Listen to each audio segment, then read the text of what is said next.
자, 반갑습니다. 오늘 큰일 났네. 야간반 1명, 2명 오지 강의할 것 같은데 아무래도 느낌에 벌써 쫙 오셨네 지금.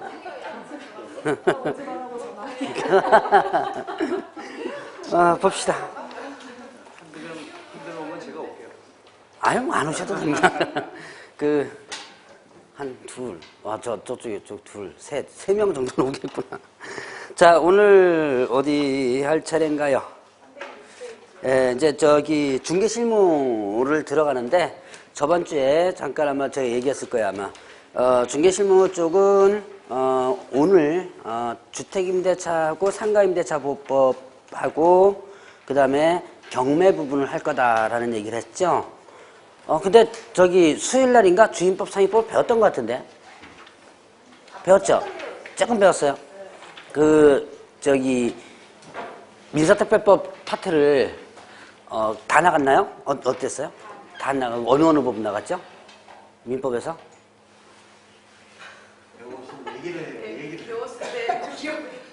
야, 지금 분명히 나간 것 같은데. 자, 제목은 본 것 같아요. 이게 이게 발만 살짝 담궜다가 나온 건가? 일단 민법에서 조금씩 배웠던 부분들이 있으니까 그냥 안 하고 다른 걸 할까 하다가 그래도 그냥 저기 1차 지금 해서 그때 수업 안 들으신 분도 아마 계실 거예요. 그래서 주임법과 상임법, 그 다음에 또 이제 여러분들 프린트물 받으셨죠? 이게 뭐냐면 경매 절차예요. 경매가 사실은 상당히 좀 까다롭고 힘들어요. 힘든데 아마 마지막 시간에 경매 절차를 간단하게 아마 강의를 아마 할 겁니다. 자, 일단은 보죠. 뭐 그 외에도 지금 이 주임법, 상임법 외에 제가 한 2가지 법을 좀 더 간단하게 다루고 한번 넘어갈 겁니다. 자, 저번 주에 254페이지부터 아마 배웠을 거예요. 맞죠?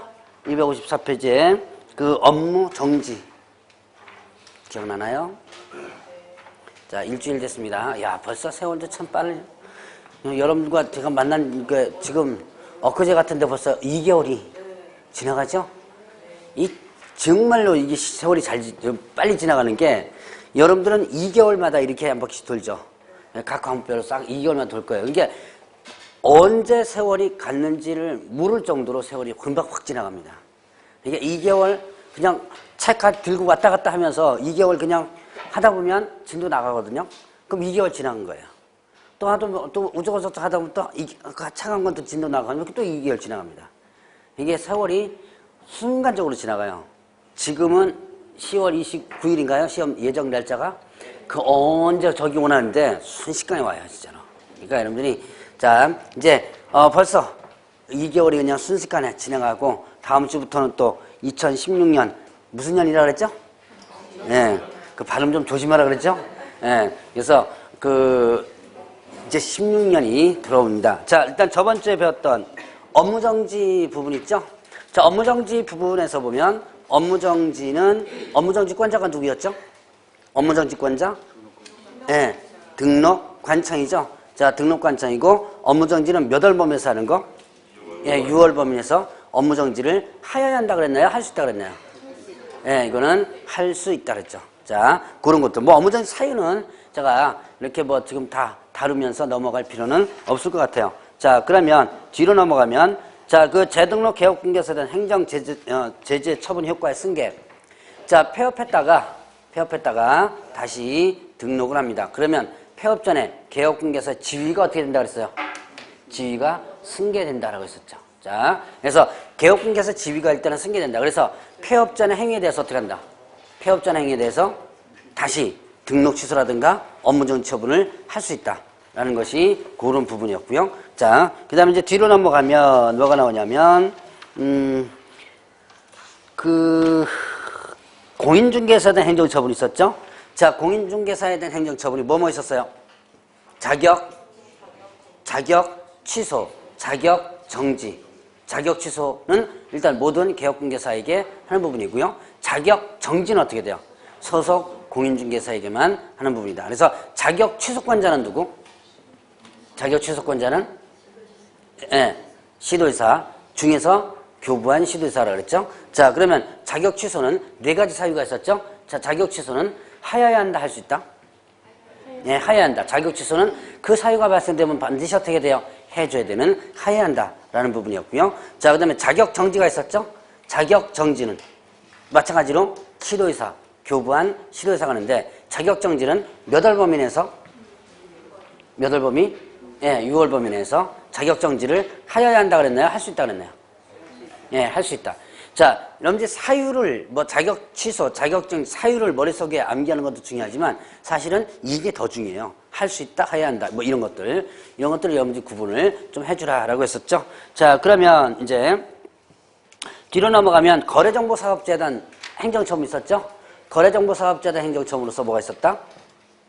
거래정보사업재단 행정처분.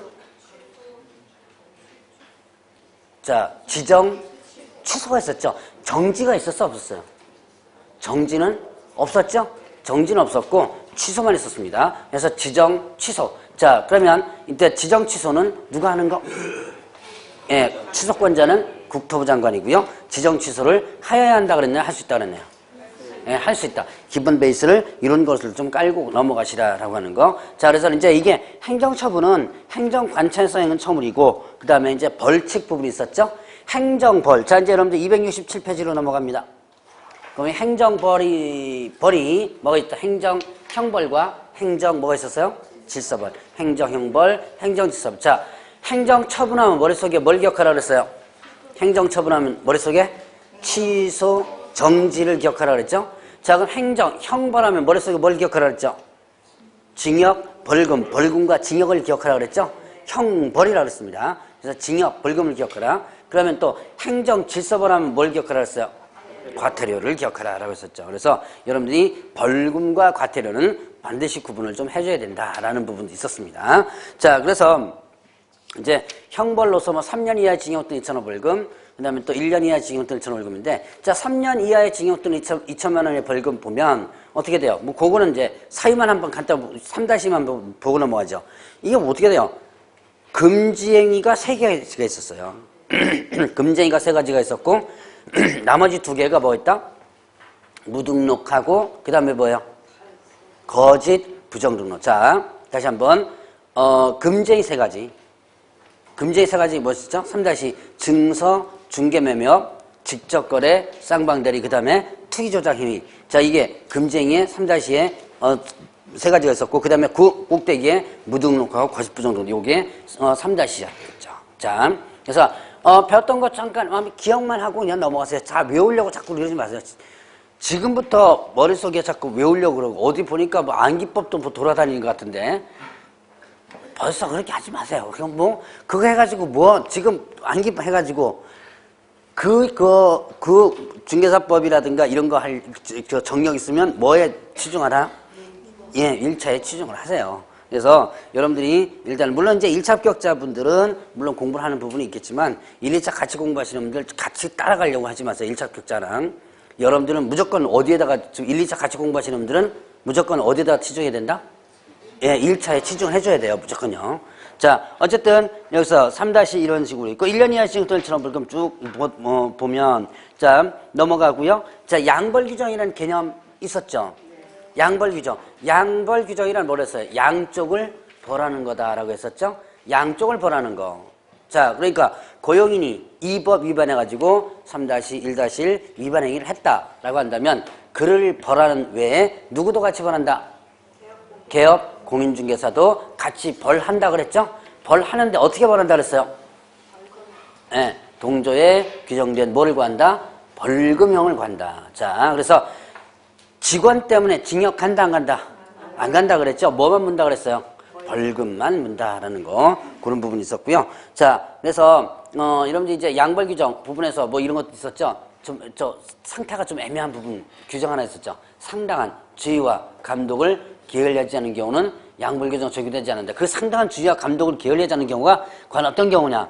좀 애매한 부분이 있지만 제가 방법을 한번 알려드린 적이 있었습니다. 자, 어쨌든 이런 양벌 규정이라는 개념이 있고요. 자, 이제 질서벌 하면 과태료죠. 500만 원 이하의 과태료와 그 다음에 100만 원 이하의 과태료. 자, 과태료 부과권자로 보죠. 과태료 부과권자를 보면 일단 국토부 장관이 부과하는 것이 거래정보사업자 있었죠? 그 다음에 공인중개사협회도 국토부 장관이 부과합니다. 그러니까 자 관련되는 거 생각하시면 돼요. 자 국토부 장관이 협회에 대한 인가를 해주죠. 그러니까 자 지정 국토부 장관이 해주고 그러니까 관련되는 거. 자 국토부 장관이 부과 징수하는 것은 거래정보사업자 거하고 그다음에 뭐 협회 거. 자 그다음에 또 시도지사가 부과 징수하는 게 있었죠. 시도지사가 부과 징수하는 것은 뭐가 있었다. 일단 자격증 미반납. 그러니까 여러분들이 저기 그 공인중개사 자격증 되면 자격증 반납하라 그랬죠. 자 미반납 부분과 그다음에 또 연수교육 관련 다 누구와 관련되는 거예요? 시도지사와 관련되죠. 자 나머지 부분은 일단 등록관청에서 부과징수한다라고 했었죠. 자 그래서 그런 부분들을 여러분들이 구분을 일단 해놔라라고 했었고요. 자 그러면 이제 뒤로 넘어가면 또 상당히 중요한 부분이 나오죠. 부동산 거래 신고라고 하는 부분이 나옵니다. 이 부동산 거래 신고는 나중에 문제 1시간 풀다가 꽉 채워서 강의를 할 거예요 아마. 초기 때는 아마 1시간 좀 넘어갈 수도 있는 부분인데요. 자, 이 부동산 거래 신고 대상이 뭐였죠? 부동산 거래. 자, 이제 79페이지로 넘어갑니다. 자, 부동산 거래 신고 대상이 토지하고 그다음에 건축물, 그다음에 또 부동산을 취득할 수 있는 권리. 자, 부동산을 취득할 수 있는 권리는 뭐가 있었어요? 입주권, 도정법상의 입주권이 있었죠? 그 다음에 또 주택법상의 분양권. 그 두 가지만 해당되는 부분이다라고 했었고요. 자, 두 가지에 대한 뭐가 체결되면 매매 계약이 체결되면 며칠 이내 신고하라 그랬어요? 60일. 예, 60일. 계약처일부터 60일 이내 부동산 거래 신고를 하라라고 하는 부분이 있었어요. 자, 그러면 이때 부동산 거래 신고는 거래 당사자의 신고 의무와 그 다음에 또 개업 공인중개사의 신고 의무로 둘로 나눠지죠. 자, 개업 공인중개사 일단 거래 당사자 신고 의무는 누구 끼지 않고 개업 공인중개사 끼지 않고 당사자끼리 거래하게 되면 이때는 개업 공인중개사가 신고할 의무가 있다. 그래서 개업 공인중개사가 아니고 거래 당사자죠. 거래 당사자가 신고할 의무가 있다. 자, 그러면 이때 거래 당사자 신고는 공동 신고 의무라 그랬죠. 예, 공동 신고 의무가 있다. 그래서 공동으로 모여가지고 서명 또는 날인해서 그 다음에 제출은 한 사람이 처리하면 된다 그랬죠. 자, 그리고 또 뭘로 할 수 있고요. 전자문서로도 할 수도 있고 신고를 어떻게 해야 돼요? 대신할 수도 있죠. 신고를 뭐 한다 그랬어요? 대행한다 그랬죠. 자, 이렇게 해서 신고하는 부분이 있었고요. 자, 그 다음에 개업 공인중개사 신고 의무가 있었죠. 그럼 개업 공개사 신고 의무는 누구가 중개준다면 개업 공인중개사가 중개준다면 거래 당사자는 뭐가 되고요? 완전히 의무가 없어지죠. 의무가 없어지고 그 다음에 또 누구에게만 의무가 부여된다? 개업 공인중개사에게만 의무가 부여된다. 자, 개업 공개사가 일단 서명 또는 날인해가지고 제출하면 되고 마찬가지로 전자문서로 할 수 있고 신고를 대행할 수 있죠. 근데 그때 신고를 대행할 수 있는 자가 제한됐었어요. 누구만 신고를 대행할 수 있다 그랬죠. 그렇죠. 소속 공인중개사가 신고를 대행할 수 있다. 자, 대략적으로 아마 부동산 거래 신고의 큰 틀은 이런 틀이다라는 것을 아마 저번 주에 일단 배웠을 겁니다. 자, 그러면 이제 뒤로 넘어가서 이제 오늘 진도 나가죠. 사실 오늘 이제 그 중개 실무 부분인데, 자, 중개 실무는 시험 문제를 보면요, 약 한 30% 정도가 출제가 됩니다. 그러니까 40문제에서 30% 정도면 몇 문제예요? 12문제죠? 네, 12문제인데 실질적으로 보면 법령 파트, 이 법령 파트에는 부동산 거래 신고 파트까지 들어갑니다. 그것까지가 약 한 30문제 정도 출제되고요. 중개 실무 파트가 한 10문제 정도 출제돼요. 일반적으로 보면. 그래서 사실 언젠가 제가 이 얘기했을 거예요. 중개 실무는요, 따지고 보면 제가 많이 강의를 안 해도 되는 부분들이 많아요. 왜냐하면 민법 알면, 그 다음에 또 공법 알면, 공시세법 알면 이 문제를 갖다가 3분의 2는 풀어낼 수가 있어요. 이제 물론 나중에 이제 제가 어느 정도는 조금씩 다뤄드리겠지만 어쨌든 여러분들이 다른 과목과 다 연결이 된다라고 보시면 됩니다. 자, 그러면 이제 그 중개실무 쪽에 보면 쭉 일단 넘어가서 제가 그 주임법, 상임법 말고 다른 법을 두 가지를 조금 다루고 넘어갈 텐데 338페이지 보세요. 338페이지에 보면 찾았습니까? 거기 보니까 뭐가 나와요? 네, 장사 등에 관한 법률 부분이 나옵니다. 이 중개실무에서는 참 별 것들이 다 나오는데 묘지와 관련된 부분도 나와요. 자, 바로 장사 등에 관한 법률 이 부분이 뭐냐면, 이러면 장사가 뭐 하는 거예요? 장사. 예, 장사 지내는 거죠? 예, 장사 지내는 거예요. 뭐 장사, 뭐 영업하는 것도 장사라 그러지만 우리가 흔히들 장사하면 많이 장례 그와 관련된 부분이죠. 그러니까 이 장사 등에 관한 법률이 보니까 몇 내용이 없는데요. 여기에 보면 이제 여러 가지 내용 나오죠. 장례 지도사 있죠. 예, 그거 근거법이에요. 이게 이 장사 등의 법률, 이게 여기 지금 여러분들 교재는 안 나옵니다. 장례 지도사 관련된 근거법이 되고요. 그 다음에 또 여러분들 장례 예식장 있죠. 다 가보셨죠? 장례 예식장도 여기 설치 기준 다 나오고요. 이 법에서. 그 다음에 또 납골당 이런 거 있죠. 요즘은 봉합묘라고 그러죠. 납골이라는 것이 좀 용어가 좀 그래가지고 좀 봉안으로다가 좀 바뀌었는데요. 자, 그와 관련된 것도 여기 나와요. 그러니까 이런 장례 지내는 거와 관련된 부분이 모두 다 나오는데, 여기에 뭐가 나오냐면 묘지와 관련된 부분이 나오거든요.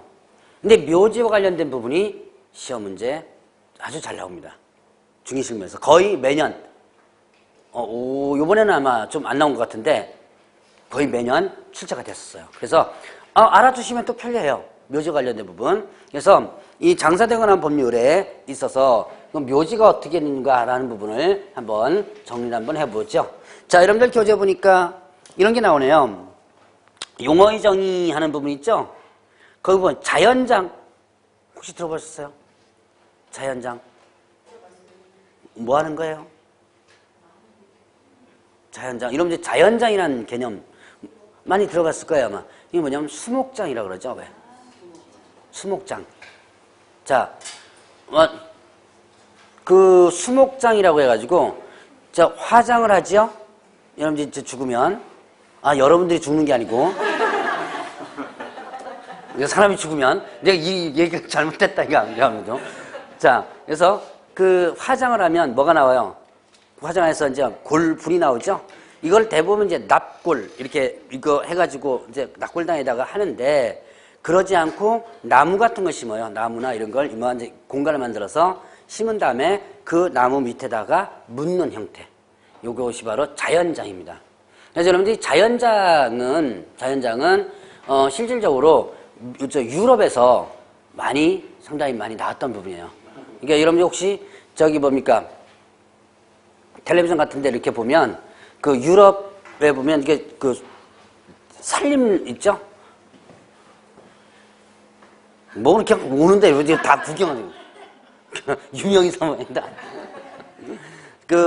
산림 큰 나무들 거기에 그 골불 갖다 묶고 거기다 폐차를 해가지고 하는, 이게 유럽에서 많이 나오는 거예요. 그걸 우리나라에 도입을 합니다. 자, 이 장사 등에 관한 법률은요, 우리나라에서 뭐를 억제시키냐면 묘지 발생을 최대한 억제시키는 법이에요. 묘지 발생을 최대한 억제시키고, 그 다음에 또 뭐를 갖다 권장해요? 바로 자연장이나 아니면 화장, 납골을 갖다가 봉안한다 그러죠? 그거를 권장하는 제도입니다. 그래서 시험 문제 바로 묘지와 관련된 부분과 자연장과 관련 그 두 가지가 시험 문제 참 잘 나와요. 그럼 일단 묘지 한번 볼까요? 자, 여러분들 교재에 보면 묘지와 관련된 묘지 관련된 면적이 어디쯤 나오냐? 뒤에 이게 자연장지 면적 나오고 8번 분매 저면적 나오죠? 자, 거기 있는 거를 다시 한번 정리해 본다라고 보면, 일단 묘지는 크게 공설묘지와 공설묘지, 그 다음에 또 사설묘지로 나눠집니다. 공설묘지는 시군에서 운영하는 거예요. 여기 혹시 공동묘지 있나요? 원주에? 있어요? 자, 혹시 원주시에서 운영하는 묘지 혹시 있어요? 예, 그게 바로 하나의 공설묘지라고 보시면 돼요. 소위 말하는 일단 우리가 흔히 말하는 공동묘지죠. 자, 그리고 사설묘지는 네 가지로 다시 나눠지는데, 자, 법인묘지가 있고요. 법인묘지. 그 다음에 또 종중, 문중묘지가 있습니다. 자, 그리고 또 뭐가 있냐면 가족묘지가 있어요. 가족묘지가 있고, 그 다음에 또 개인묘지. 이렇게 나눠집니다. 자, 특히 개인묘지 면적이라든가 이런 것들이 시험 문제 좀 잘 나왔는데요. 자, 법인묘지. 여러분들이 저기 무슨 묘지 공원이라는 거 있죠. 예, 그런 거 이제 법인에서 이제 운영하는 묘지입니다. 자, 그래서 이런 법인묘지 같은 거는 면적이요 10만 제곱미터 이상으로 조성되어야 돼요. 10만 제곱미터에서. 나중에 이건 그냥 듣고 넘어가세요. 나중에 다 머릿속에 기억해야 될 면적이지만 지금 그냥 듣고 한번 넘어가시기 바랍니다. 그리고 시군구에 허가를 받아야 돼요. 그러니까 여러분들이 혹시 저기 이거 때문에도 여러분들이 이제 처음에 제가 아마 이렇게 허가라는 개념 한번 얘기해 준 적 있었죠? 아마 등록과 허가 이거 아마 제가 한번 구분한 적이 있었는데 이것 때문에 저기 파주 쪽인가 어디에서 그 군수가 막 잡혀가고 그랬었어요. 허가 이거 돈 받고 허가 내줬다가. 그래서 이 법인묘지 이것도 요즘 장사가 제법 되나 봐요, 이게요. 왜냐면 여러분들은 어떻게 돼요? 어떻게 하실래요? 여러분들이 만약에 간다 그러면 화장할 거예요? 아니면 묘지를 들어갈 거예요? 자연장? 수목장? 저는 예? 생각 안 해봤어요? 저는 땅까지 마련되어 있습니다, 지금. 죽으면 들어갈 자리까지 있어요. 네. 근데 이제 이 밑에 새끼들이 이제 말을 듣냐 안 듣냐가 문제네요. 그냥 휙 태워버릴 수도 있는 거고. 죽은 사람이 어떻게 뭐 할 수도 없잖아요. 그러니까.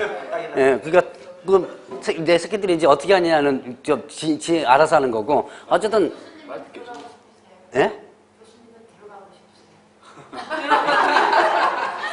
그냥 뭐 그 땅이 있으니까 그냥 거기다가 한번 들어가든지 뭐 아니면 태우든지 뭐 상관없잖아요. 그냥 들어갈 땅이 있으니까 나중에 그럼 저기 들어가면 되겠구나 그냥 장소만 이렇게 마련한 거고 나머지는 이제 밑에서 알아서 하는 거죠. 자, 그래서 지금 이 법인묘지가요 이게 장사가 제법 잘 되나 봐요.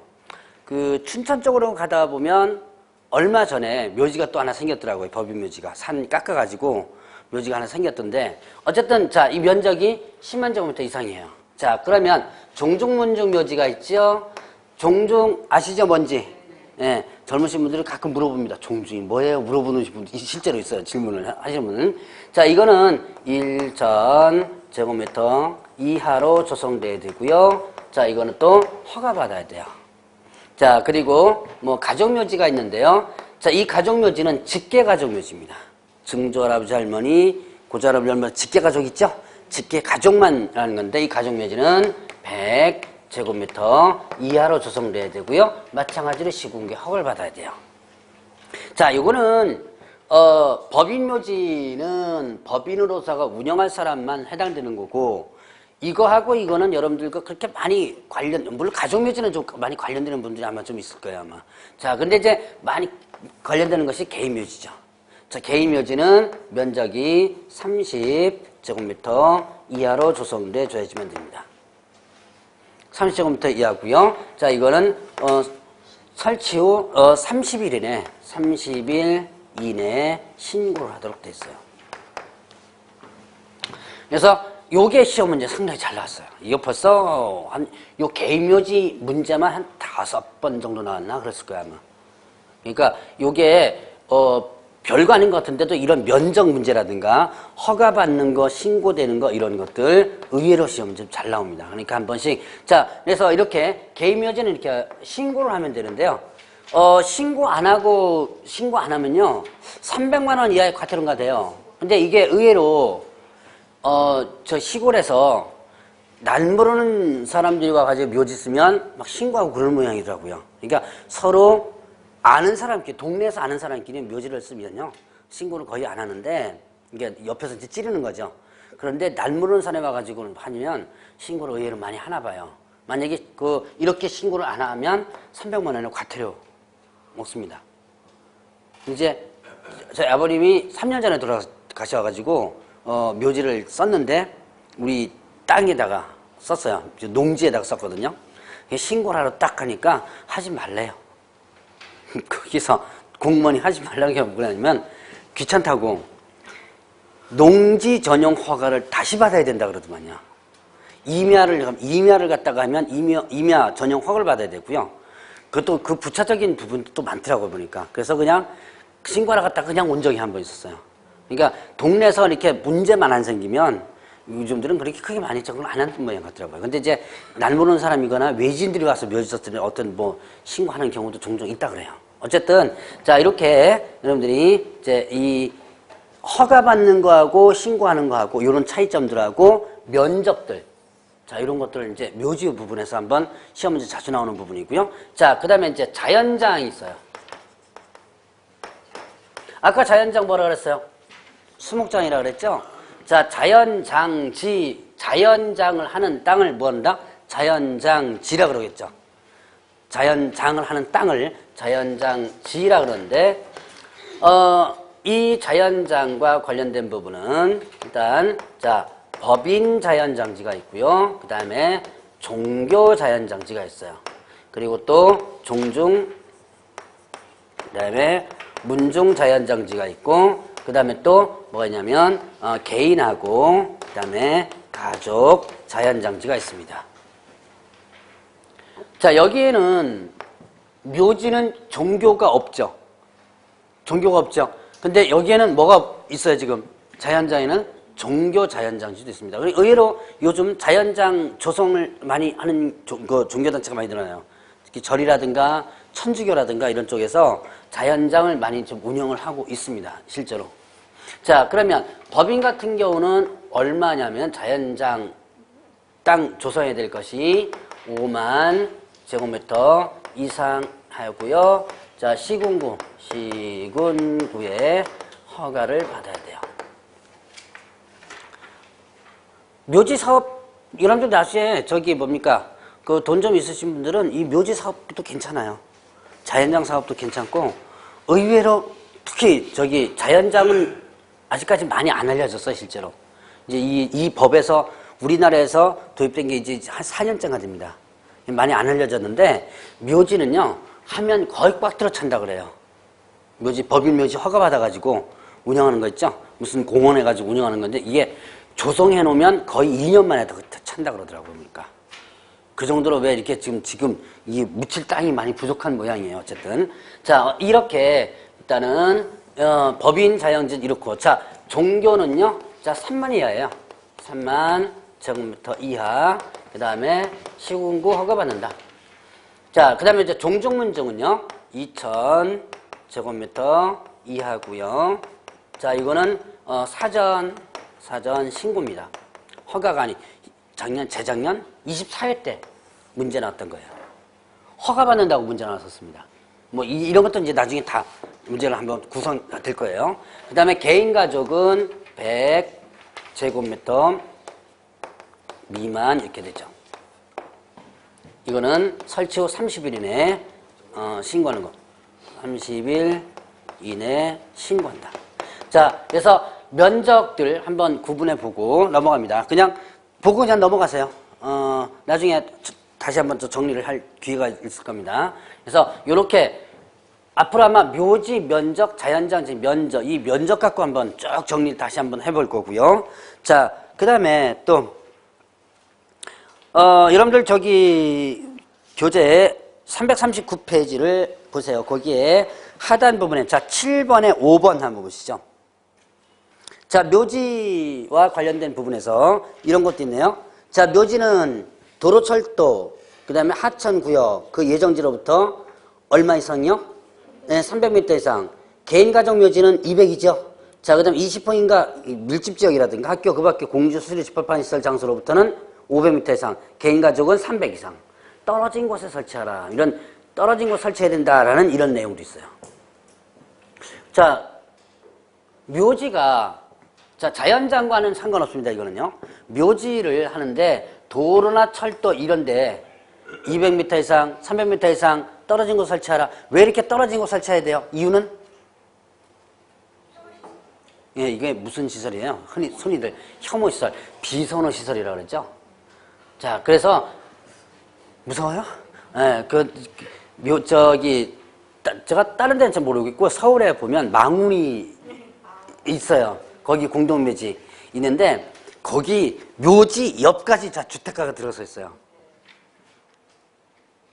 거기 잘 살아요, 지금도. 그 묘지 바로 옆에까지 주택이 딱 들어서 있는데도 잘들 살고 있더만요.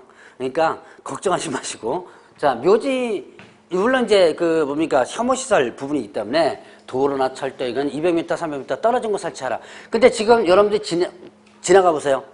묘지가 도로 옆에 이렇게 있는 거 보셨어요? 많이 봤죠? 예. 네. 그냥 고속도로 옆에도 있고 국도변에도 바로 코앞에 있어요. 예? 예. 도로가 나중에 나왔어요. 근데 가보니 도로 옆에다가 바로 지금도 만들고 있어요. 예? 근데 분명히 제가 여러분 교재도 있죠? 몇 미터 떨어진 거? 예, 200m, 300m 떨어진 거 설치하라 그랬죠? 근데 도로 옆에다가 만들어요. 이게 왜 그러냐? 그 사람은 뭐를 모르기 때문에 장사등행하라는 법률을 모르기 때문에 그냥 만드는 거예요. 간단합니다, 이게. 그리고 자, 개묘지 같은 경우는요. 뭐라 그랬어요? 아, 개묘지는 이 경우나 이거죠? 며칠 이내 신고? 30일 이내 신고하죠. 자, 만약에 신고했다고 칩시다. 그렇지. 도로 옆에다 딱 해놓고 나 여기다 설치해서 신고했는데 야, 300m 떨어진 거 설치하라고 파내라 라고 할 수 없죠, 보통. 그래서 여러분들이 이런 300m, 200m는요 하나의 허가 요건이라고 보시면 돼요. 허가 요건. 그러니까 이렇게 묘지 같은 거 이렇게 시군구 허가 받을 때는 어떻게 돼요? 자, 예를 들어서 여러분들이 나중에 묘지 사업을 합니다. 법인묘지 사업해요. 그러면 일단 면적은 얼마 이상?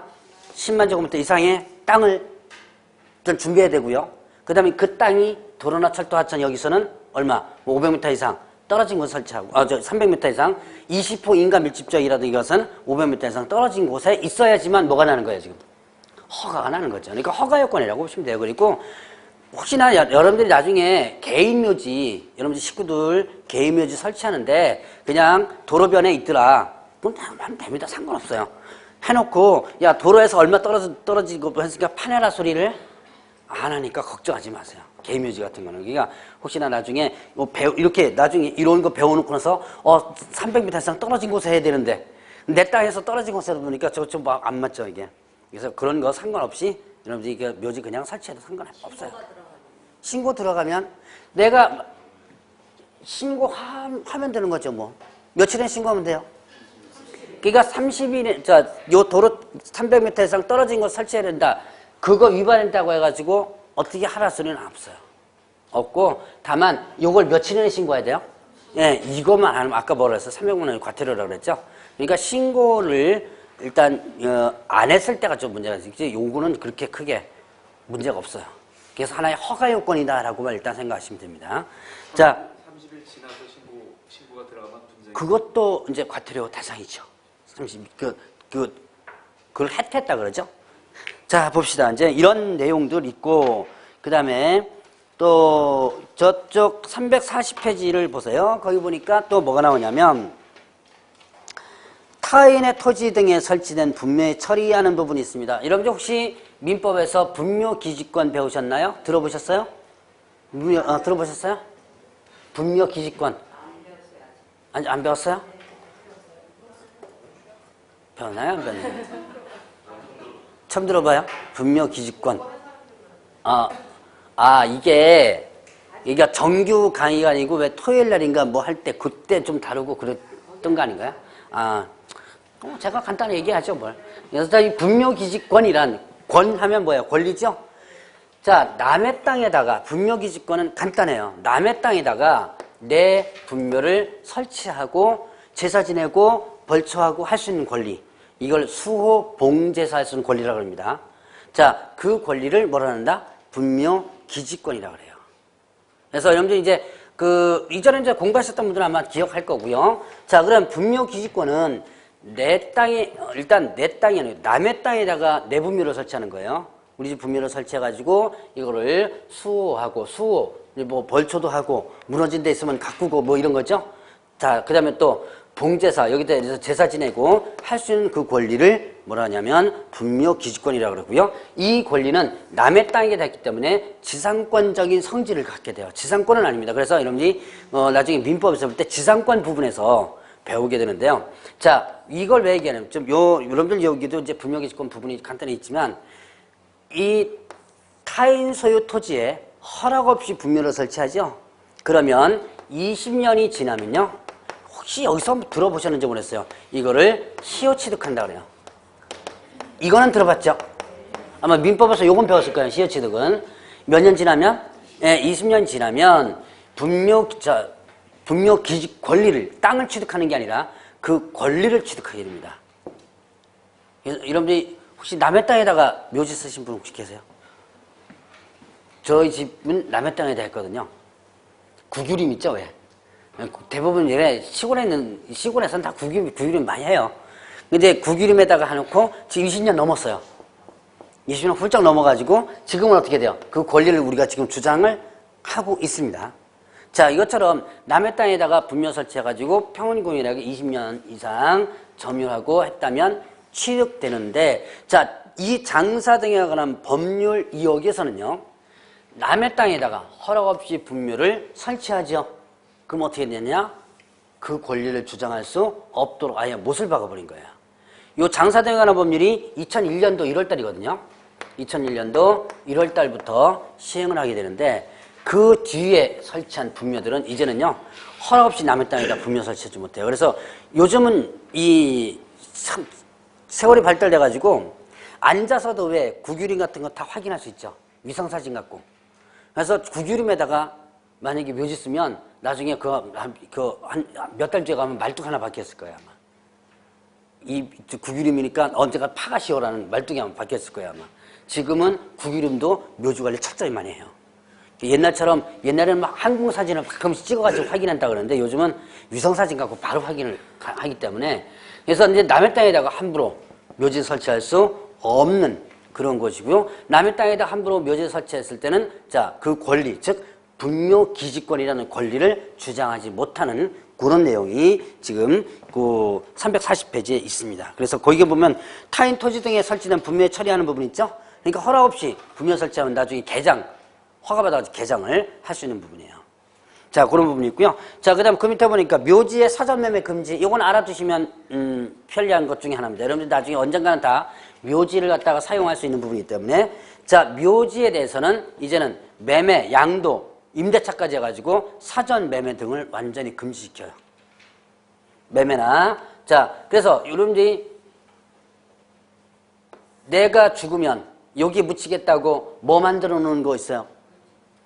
예, 가묘 만들어 놓은 거 있죠? 그래서 남의 땅을 갖다가 해가지고 묘지를 가짜를 때 가묘라 그러죠? 만들어 놨다가 죽으면 이렇게 해가지고 들어가는 이제 이런 것도 이제 못해요. 그러니까 허락 없이 이제는 매매할 수 없습니다. 일단은 사전에 매매할 수 없어요. 예외적으로 사전 매매가 가능한 게 있어요. 자, 만약에 이 사전 매매다 들키면요, 적발되면 1년 이하 징역 또는 500만 원 이하 벌금에 처하게 됩니다.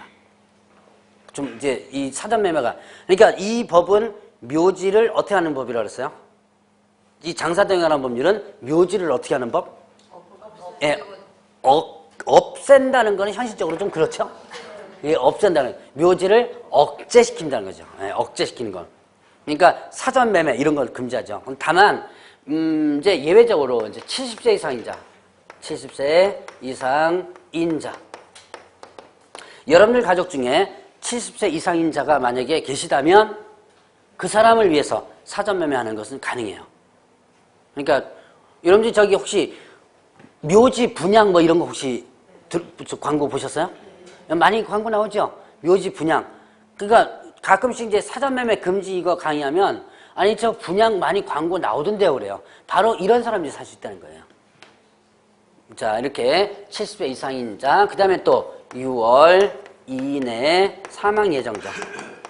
사망 예정자. 이 사람은 진단서 첨부해야 돼요. 이 사람 6개월 이내 죽을 겁니다. 뭐 첨부하면 되죠 뭐. 그러니까 이거 가끔 물어보더라고요. 진짜 안 죽으면 어떡할래요? 그러더라고요. 그럼 지팔자죠 뭐 이거는. 지팔자죠? 그러니까 병원에 6개월 이내 사망 예정에 대한 진단서가 첨부돼 줘야지만 되고요. 자, 그 다음에 또 이런 것도 있어요. 부부의 합장.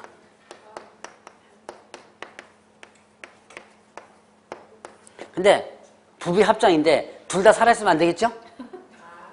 둘 다 살아있으면 안 되겠죠? 한 사람은 어떻게 돼요? 예, 죽어서 여기 들어가 있어야지만 됩니다. 들어가 있는데 나도 죽으면 어떻게 하겠다? 예, 같이 여기가 들어가 있다. 여러분들 그러하실래요?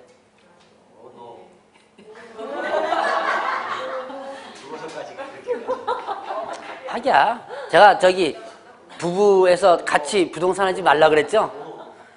근데 이제 제가 가끔 물어봅니다. 이건 학원에서 잘 이렇게 물어보면 남자분들은 같이 들어가겠다고 하시는 분들이 많아요. 남자분들은. 여자분들은 거꾸로. 예를 들어서 남자분들은 80%가 같이 들어가겠다 그래요. 나머지 20%는 아니라고 그러고 거꾸로 여자분들은 80%가 안 들어간다 그래요. 자, 근데 어쨌든 이렇게 죽어서 나 묻혀 있는데 이제 같이 이렇게 하겠다. 합장하려면 면적을 좀 더 넓혀야죠. 그런 것은 가능하다. 자, 요런 것들 빼놓고는 이제는 묘지의 사전 매매 자체도 일단 못하도록 하고 있어요. 자, 그래서 이런 것들은 알아두시면 여러분이 나중에 조금 편리할 겁니다, 아마. 자, 그래서 이런 장사당연한 법률에 대한 부분을 간단하게 한번 해봤고, 자, 뒤에 보니까 뭐가 나오냐면, 자, 이제 또 하나의 법을 배울 텐데요. 352페이지를 한번 보세요. 352페이지 보니까 외국인 토지법이라는 거 있죠? 자, 이거는 이 장사법도 이 과목에서만 배우는 거고요. 외국인 토지법이라는 것도 이 과목에서 배워요. 나머지 다른 데서는 배우는 게 없습니다. 외국인 토지법이라는 것은 누구에게 적용되는 거였어요? 네, 외국인에게 적용되는 거죠. 매년 시험 문제 한 문제씩 나와요. 11회부터 시작해서 빠진 적이 한 번도 없어요. 한 문제 단독 문제로 나오든지 실무상에 어떤 껴가지고 한 문항으로 나오든지 간에 매년 11회부터 나왔던 부분입니다. 여러분 우리나라에 외국인 많죠? 외국인 손 들어보세요. 있을 수 있어요. 여러분들이 이민 가가지고 대한민국 국적을 뭐 했다면? 포기하고 그 나라 국적 했다면 여기 와 있어도 외국인이죠. 그러니까 우리가 여러분들이 흔히들 외국인 하면 머리 이렇게 시커멓고 이런 것만 생각하면 안 됩니다. 여러분들도 뭐가 될 수 있다? 네, 외국인이 될 수 있어요. 자, 그러면 외국인들이 우리나라에서 토지를 취득할 때 신고를 해야 되거나 허가를 받아야 되는 그런 제도가 바로 이 외국인 토지법인데요. 이 외국인 토지법은 언제 이제 개정되냐면 99년도 때 외국인 토지 취득 관리에 관한 법률이라는 법을 외국인 토지법으로 바꿔놓습니다. 99년도 하면 생각나는 게 뭐 있어요? 네, IMF. 여러분들이 97년도 말에 IMF 터지죠? 그러니까 그 이전까지는 우리나라가 외국인에게 토지를 개방시키지 않았습니다. 특별한 목적, 예를 들어서 어떤 대규모 공장을 짓는다든가 그런 특별한 목적 외에는 토지를 취득하지 못하도록 했었어요. 개방을 안 하는 거죠. 그런데 IMF가 터지고 나서 여러분들 이제 집안이 이제 날아가죠. 그러면 있는 재산 처분해줘야죠. 집안이 폭삭망하면 그럼 가장 먼저 부동산부터 처분하잖아요. 그것처럼 나라가 쫄딱 망했잖아요, 이게. 그래서 팔아먹을 게 뭐 있어요? 땅밖에 없잖아요. 그래서 우리나라의 땅을 외국인에게 팔아먹으려고 이제 이 외국인 토지법을 개방시켜 놓는 거예요. 그래서 바로 이게 외국인 토지법인데 의외로 여러분들이 중개해 주다가 외국인 생각보다 많이 만납니다. 그러니까 아까 제가 뭐라 했어요? 시커멓고 머리 이렇고 코 크고 이런 사람만 생각하면 안 된다고 그랬죠? 여러분들 중에서도 뭐가 나올 수 있다? 외국인이 나올 수 있다는 거예요. 근데 아파트라든가 이런 거 중개 주다가 매매 중개 같은 게 주다가 외국인이라는 거 잠깐 까먹고 이거 뭡니까 하다 보면 나중에 문제 생길 수가 있다는 얘기예요. 아파트야 뭐 부동산 거래 신고하면 되지만 토지 같은 건 또 마찬가지예요. 그래서 외국인에 대한 부분을 여러분들이 항상 염두에 두라. 자, 그러면 외국인 토지법 부분에서 보면 이제 신고해야 되는 부분이 있거든요. 외국인이 우리나라에서 토지를 취득한다라고 했을 때 신고하는 부분이 있는데, 자, 신고는요. 자, 계약에 의한 토지 취득과 그다음에 또 계약 외원인과 그다음에 또 계속 보유 신고가 있습니다. 자, 뭐 날짜나 이런 것들 한번 볼 텐데 일단 개념, 의무부터 일단 파악해 놓고 넘어가세요. 계약으로 인한 토지 취득은 계약 체결 일로부터 며칠이냐면 60일 이내 60일 이내 해줘야 되고 토지 소재지 시군구에다가 일단 해줘야 돼요. 그러니까 이제는 체결하고 나서 60일에 뭐 한다? 신고만 하면 되는 거예요. 그러니까 자유롭게 어떻게 돼요? 이제는 외국인이 우리나라에서 토지를 취득할 수 있는 거죠. 자, 그러면 이제 계약 외원이 있죠. 자, 계약은 뭐 매매나 교환 뭐 이런 거죠. 증여도 뭐예요? 계약입니다. 증여도 계약이죠. 자, 매매, 교환이나 증여라든가 이런 것들. 자, 그러면 계약 외원에는 뭐냐면 상속, 그 다음에 경매, 그리고 판결 이런 것들이에요. 그다음에 판매권 행사, 법인의 합병 뭐 이런 것들인데요. 자, 외국인이 경매를 취득할 수도 있습니다. 자, 그러면 이런 것들은 어떻게 된다? 취득일로부터 6월 이내 시군구. 뭐 이런 것들은 여러분들이 이제 실질적으로는 중개와는 그렇게 친하진 않죠. 상속이라든가 뭐 경매라든가, 경매는 이제 권리 분석은 하는 부분이 있지만 판결 이런 거면 뭐 중개와는 그렇게 친하진 않지만 그래도 알아두시고 넘어가셔야 되고요. 자, 이거는 이제 계약 외원인으로 취득하는 것이고, 이거는 취득일로부터 6월. 혹시 취득하는 부분 미국에서 배우셨는지 모르겠네요. 경매는 언제 취득하는 거예요? 대금에 완납하면. 대금 완납되는 순간에 취득하죠. 그래서 여러분들이 법률 행위에 의한, 법률 규정에 의한 취득 뭐 이런 거 있었죠. 자, 그 다음에 또 계속 보유 신고는요. 자, 이건 뭐냐면 우리나라 기업이었거나 우리나라 사람이었는데 외국 기업으로 넘어가거나 우리나라 사람이 외국인으로 바뀌죠. 자, 여러분들이 지금 현재 대한민국 국민입니다. 그런데 어느 순간에 어디 가가지고 호주나 이민 가가지고 뭐 하는 거예요? 호주 국적을 취득하면 우리나라 국적 없어지죠? 그러면 이때 우리나라에서 가지고 있던 땅을 외국인이 돼서도 계속 가지고 있겠다라고 하는 것이 바로 계속 보유 신고예요. 자, 계속 보유 신고는 이거는 변경일로부터 6월 이내 시군구에 신고해줘야 돼요. 주로 이제 시험 문제는 뭐 다 나오지만 여러분들이 이제 많이 연결되는 것이 바로 이제 계약이라는 토지 취득이고 연결되는 부분이 이제 많고요. 자, 그 다음에 이제 허가받아야 되는 부분이 있어요. 그러니까 이제 요 외국인 토지법에 의한 신고는 규제하는 게 아니에요. 규제하는 게 아닙니다. 이제 우리나라 토지를 외국인이 자유롭게 취득할 수 있도록 하는데 일정 특정한 지역에서는요, 허가받아야 되는, 이건 하나의 규제입니다. 이건 하나의 규제. 취득 규제입니다. 취득을 함부로 하지 못하도록. 자, 중요한 지역들이 나오죠? 이제 허가를 받아야 되는 지역. 자, 군사지역. 군사기지 및 군사시설 보호구역이 있습니다. 자, 좀 더 까만. 군사기지 및 군사시설 보호구역.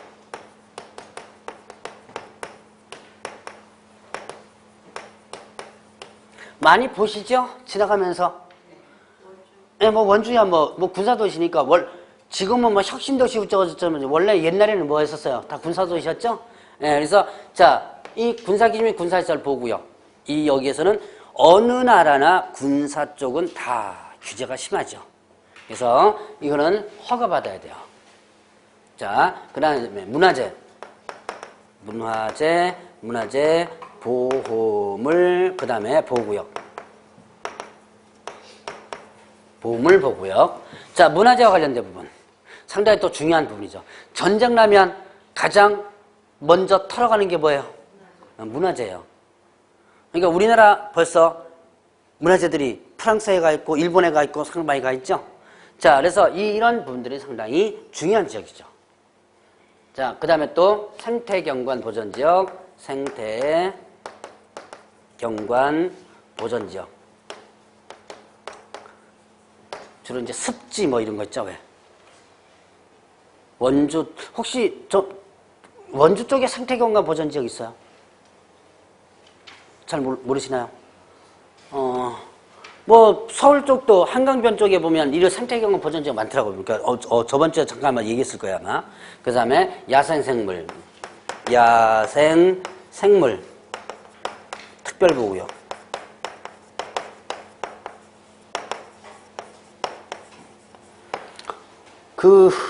여러분들 저기 제주도 가면 우리나라에서만 나는 난 있다 그러죠, 왜? 그쪽 군락지 그런 것들을 이걸로 지정해놓습니다.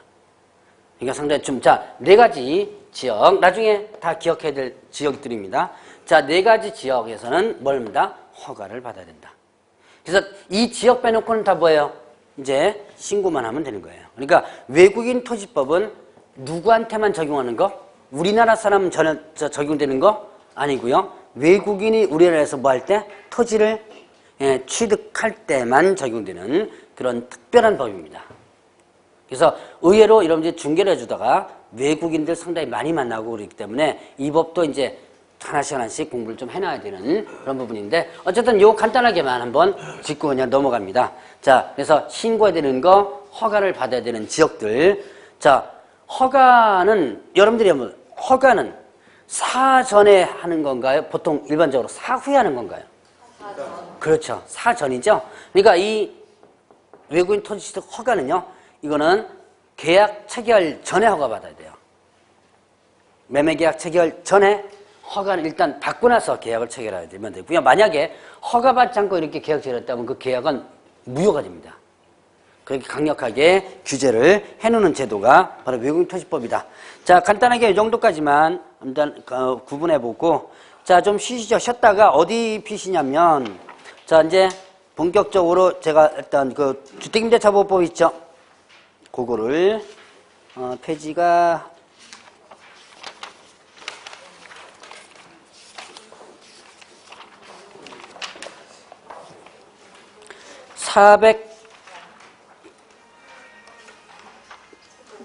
423이네요. 자, 좀 쉬었다 가도록 하겠습니다.